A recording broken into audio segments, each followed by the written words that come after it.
kwamba nenda ila majma' al-baharain, katika makutano ya bahari mbili, utamkuta huyo mji ambaye sisi tumemfundisha elimu milladun, elimu ta'wil.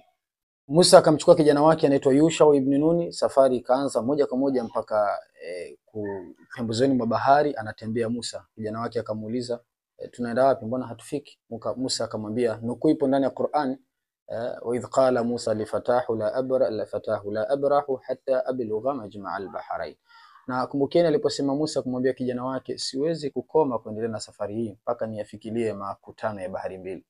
Wakaenda kweli, falamma balagha majma'a bainihima nasiya hutahuma, walipofikia makutano ya bahari mbili wakamsahau samaki wao pale. Musa alilala na kijana wake, baadaye anashtuka yule kijana, anamuona yule samaki amepata uhai, ametoka katika kapu anaelekea katika maji tena. Fatakhadha sabilahu fil bahri saraba, akaishika njia yake kuelekea katika bahari hali ya kuacha alama. Akasema, simwamshi kiongozi wangu, acha nisubiri kwanza alale, baada yake amka nitamwambia.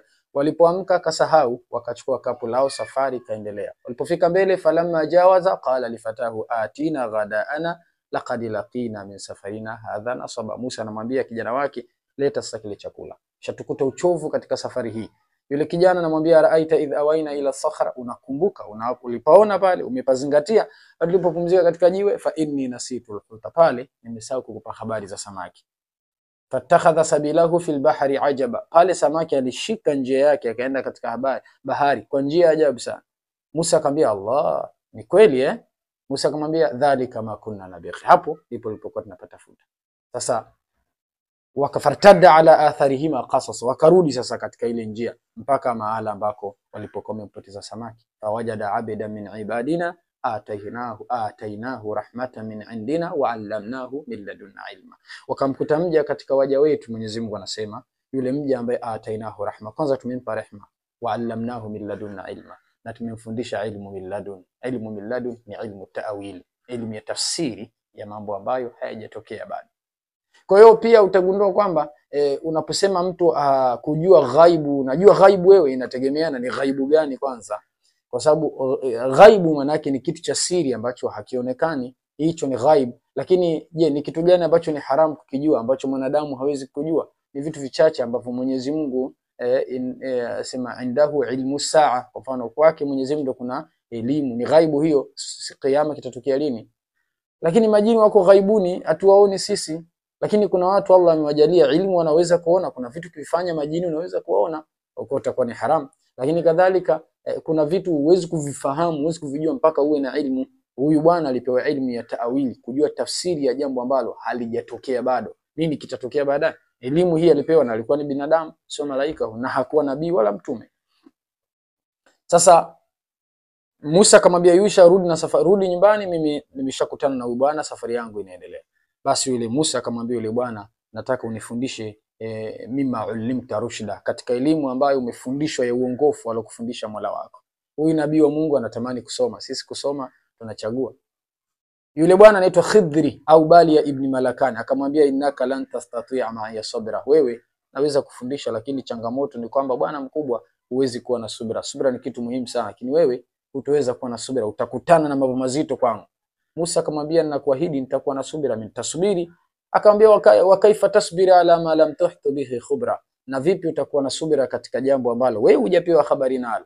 Yule bwana Musa akamwambia, satajiduni insha Allahu sabira wala a'si laka amra, utanikuta uko mbele Mwenyezi Mungu, mimi ni mwenye kusubiri sana, utakuta nasubiri sana, utakuwa mwenye subra, wala a'si laka amra, na sitoasi amri yako. Fantalaqa hatta idha rakiba fi safina, nasema wakaondoka Musa na yule bwana, wakaenda mpaka wakapata kupanda katika jahazi moja likiwa na watu wanahudumia, wanatafuta samaki na nini. Walipofika katikati ya jahazi, katikati ya maji, kharaqaha, yule bwana akaanza kulitoboa lile safina. Sasa Musa akashtuka, akamwambia, akharaktaha litughriqa ahlaha, una nini wewe bwana, unaitoboa safina uangamize watu wake?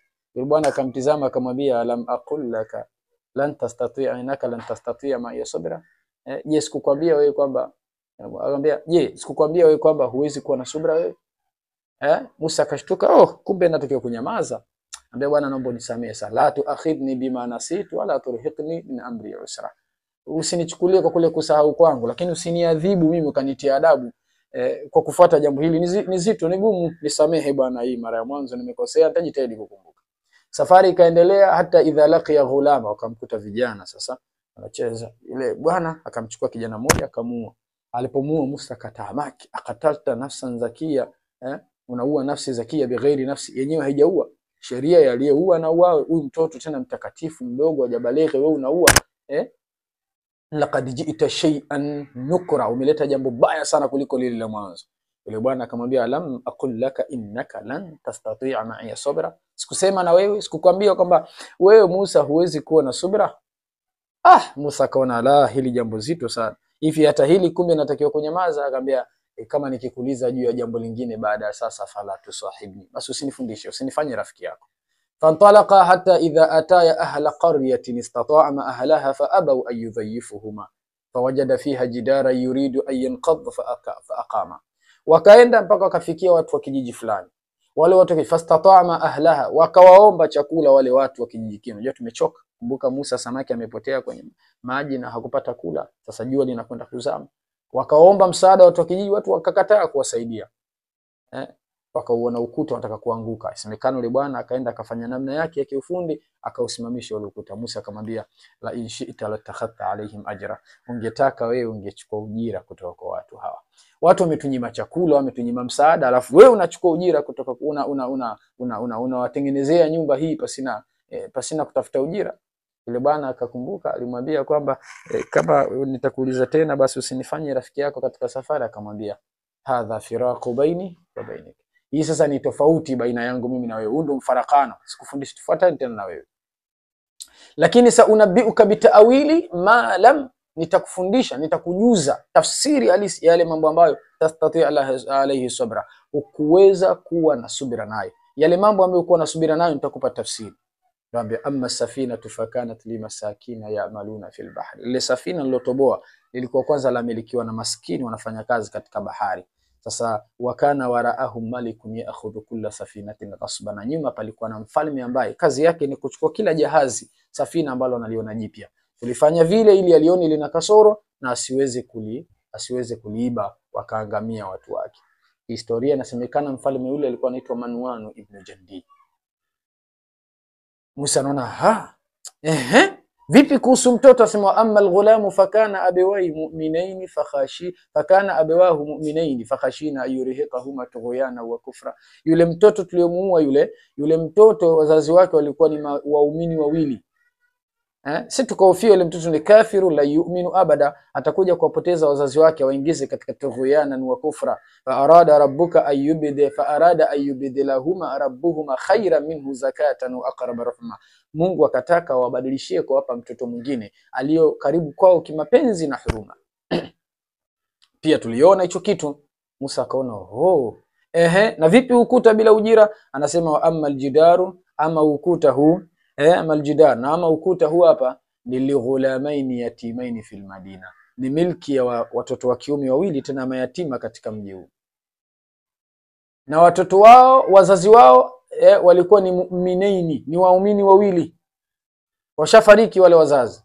Lakini wazazi wale kabla kufariki walimwambia Mwenyezi Mungu, tunaomba tulindie mirathi hii ya watoto wetu hao, wanakijiji ni watu wakorofu, watakuja kuchukua, linda mpaka fa arada rabbuka ayabilugha ashuddahuma wa yastakhrija kanzahuma, tukataka basi Mola wako akataka watoto mpaka wafike baleghe watoe urithi wao, kwa maana wanakijiji wangechukua, na ni maombi dua kutoka kwa wazazi wao. Mwisho yule bwana anaitwa Khidri anamwambia Musa, rahmatan min rabbika wama fa'altuhu an amri, na mimi sikufanya kwa amri yangu mimi, dhalika ta'wilu, na hilo tafsiri ya mambo ambayo wewe Musa hukuweza kuwa na subira. Inatufundisha nini kisa hiki? Kinatufundisha kwamba tunapaswa kwanza tusijisifie sana katika fani elimu tulizokuwa nazo. Una elimu na kitu Mwenyezi Mungu amekujuza, sema Allahu a'lam, Mwenyezi Mungu anajua zaidi. Lakini kadhalika tuwe na subira. Anasema, ala bisabri tablughu ma turid, so hivyo bali kwa subira utafikiria kile ambacho unachokitaka.